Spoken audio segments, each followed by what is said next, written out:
And courage is not the absence of fear, but rather the judgment that something else is more important than that fear. Hi, today I'm talking about risky play and the question that many people ask themselves, am I being too overprotective? I just want to talk a little bit for a short while about attachment and the attachment that happens between a parent and their child when the child is very, very young. During the child's first year, he or she develops a specific emotional attachment to their primary caregiver. The presence of the caregiver reassures the child and allows them to be able to explore and to learn. That enables them to venture out into the world. So when a child is fearful in new situations, it experiences a strong instinctive drive to seek support from their caregiver. Once reassured and supported, these feelings vanish and the child wants to resume play.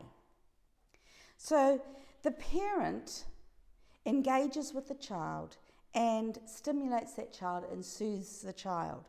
The child responds and becomes emotionally bonded or attached. That's why it's really important when a new child even comes into a childcare centre that there's a lot of soothing, that there's a lot of helping them emotionally, because when you're helping that child adjust emotionally, there's stronger bonds are being built.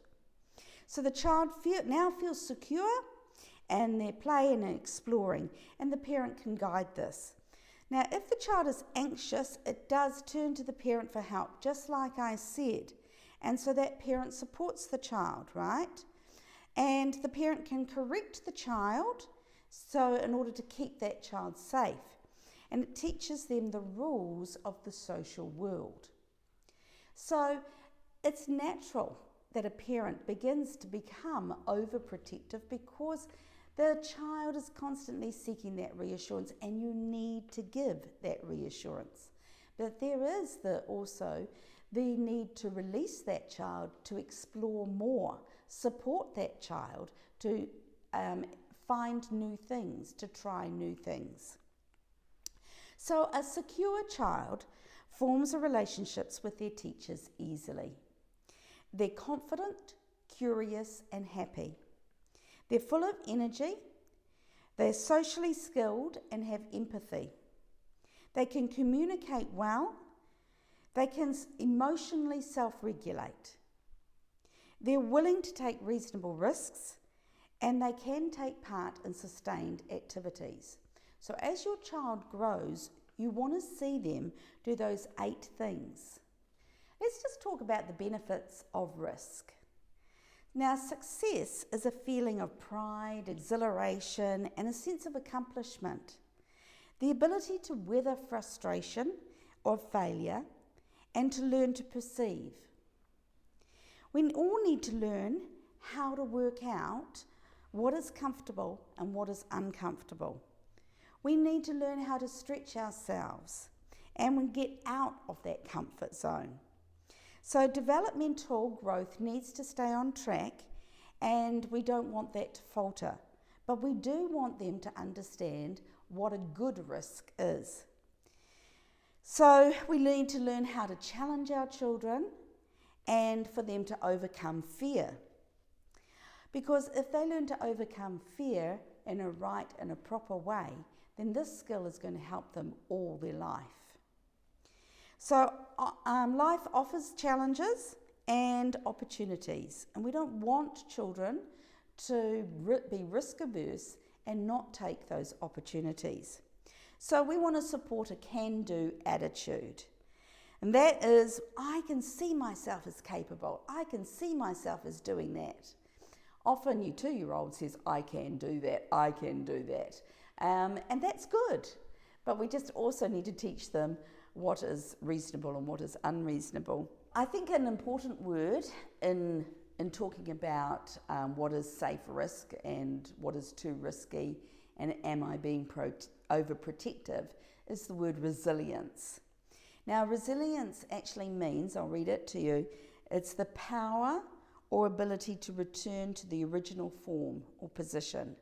So after being bent or compressed or stretched, it's having that elastic type ability to bounce back into place. And the number 2 sort of meaning is the ability to recover readily after illness, depression, adversity, or anything that is of a negative manner. So it's a buoyancy. So we want children to have that resiliency. If we overprotect them constantly from disappointment or from adversity, then we are actually doing them a disservice. So when children learn how to take thoughtful risks, they also learn how to think independently. If a child grows up in a risk-adverse society, how will they practice risk assessment? To fight that fear, to fight the fear of failure, knowing that they can try again.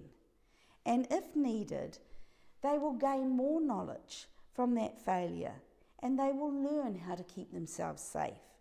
If they haven't had that opportunity when they are young, how are they going to be able to do it when they're older? Let me give you a risk checklist, because as a parent, maybe go through this in your mind. In order to work out whether a risk is too risky or whether it's all right, first of all, you have to, number 1, know your child. Number 2, know yourself. Number 3, know your fit, whether this is a good and right fit for our values and for our family. You need to learn to not overreact. You need to weigh the risks, and you need to look ahead to what might be coming. Another risk checklist that you could also do is number 1, you could identify the risk. Is it physical?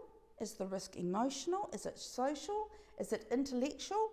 Or is it a combination of all those things?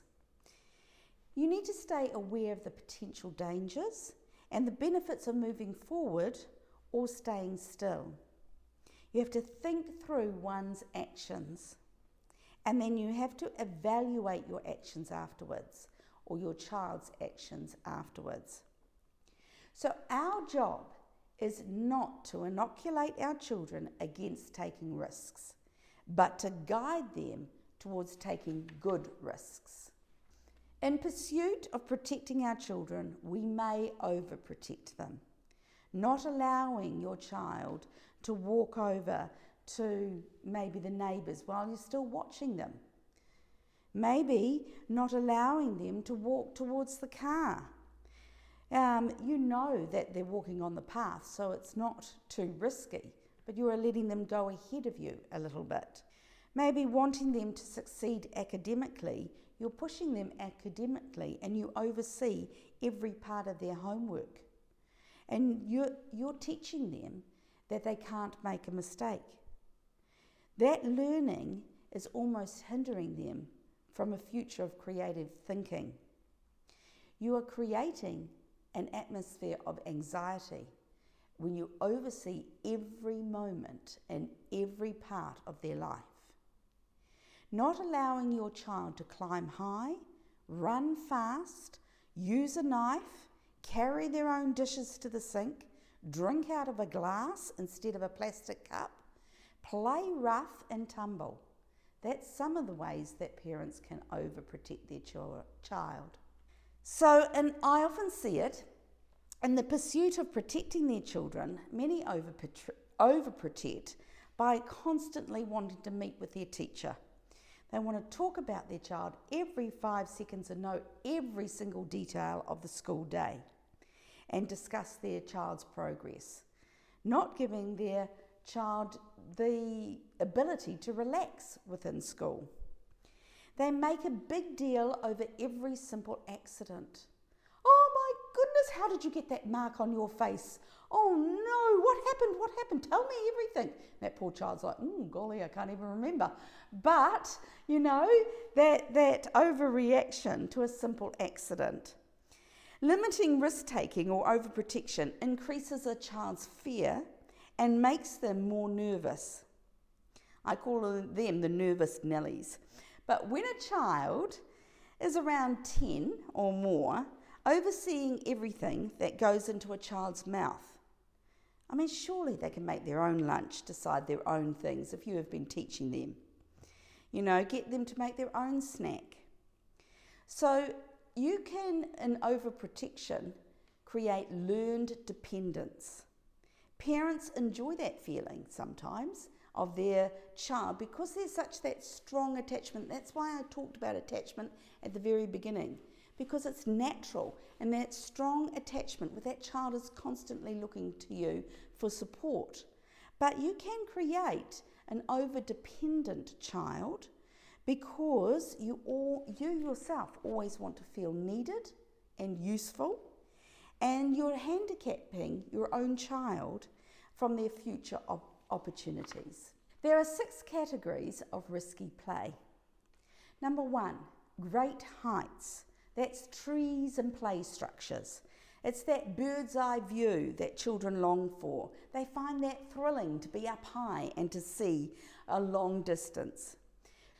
Don't force a child to climb higher than they want to, or that they didn't get there themselves. Because if they got there themselves, then they will be able to get down again. Maybe they might need some support to help that, but allow them to get to as high as they feel comfortable, and they will assess that risk for themselves. Okay, so that's number 1, the great heights. Number 2 is the rapid speeds. Allow children to swing on, the swings and all sorts of ropes, play on slides, ride bikes, or anything else that goes fast enough to produce that thrill. But we don't want them losing control. Believe me, I had many times where I fell over the top of the bike handles. Not fun. But anyway, you still learn. Okay, so then that's number 3. We're up to number 3, is dangerous tools. Carpentry table, glue, saws, glue guns, hammers, garden spades, cooking utensils, knives that slice vegetables, raw play with materials such as pallets, tyres, ladders, fishing nets, old furniture, drift logs, driftwood, all those things that you think, oh my goodness, look at them doing that. But if you are teaching them and helping them to assess the risk, we have small hammers that obviously fit into the child's hand, not the big ones that are going to knock you out. But you've got to allow them to play and experiment with those dangerous tools.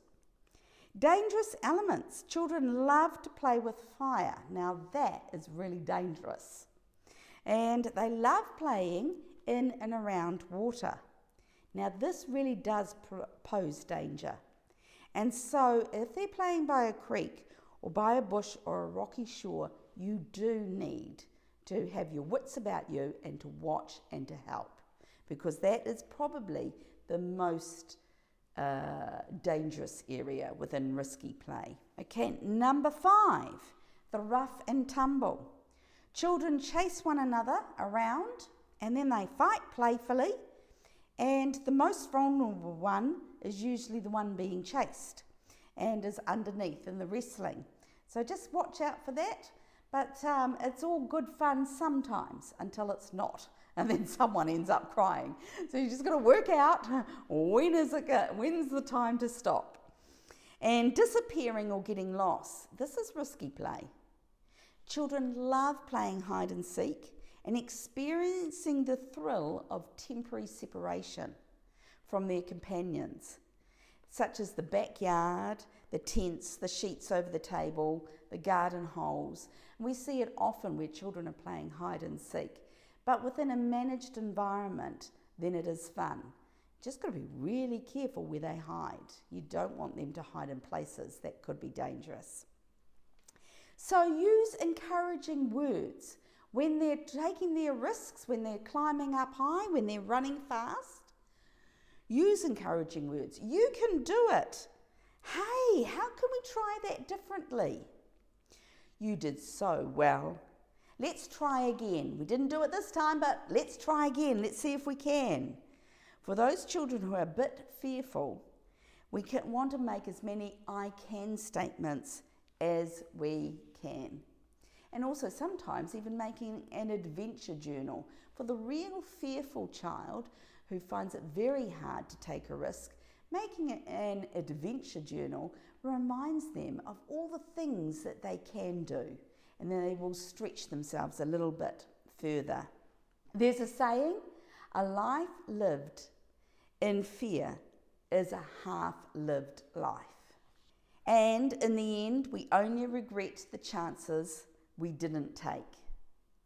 And courage is not the absence of fear, but rather the judgment that something else is more important than that fear. And Joshua 1:9, this is my command, be strong and courageous. Do not be afraid or discouraged, for the Lord your God is with you wherever you go. We want children to take good, calculated risks. We want you not to be an overprotective parent, but one who encourages your children to grow within the safe limits, but to take risks and learn to be independent, to have fun and enjoy life. Thank you.